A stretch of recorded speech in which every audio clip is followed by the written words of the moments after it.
جو آدمی غفلت میں رہتا ہے وہ جہالت میں پڑا رہتا ہے، اور جو جہالت میں پڑا رہتا ہے وہ بیکار رہتا ہے۔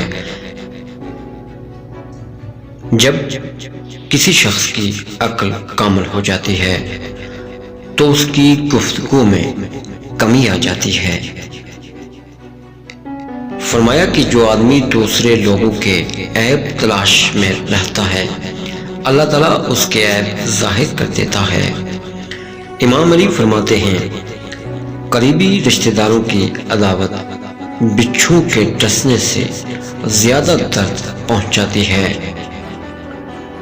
فرمایا کہ عقل مند وہ شخص ہے جو انجام سوچ کر کام کرے۔ مولا علی فرماتے ہیں ان لوگوں پر اعتبار کرو جو تمہاری 3 باتیں باندھ سکے، تمہاری ہنسی میں پوشیدہ درد، تمہارے غصے میں تمہارا پیار، تمہاری خاموشی میں پوشیدہ وجہ۔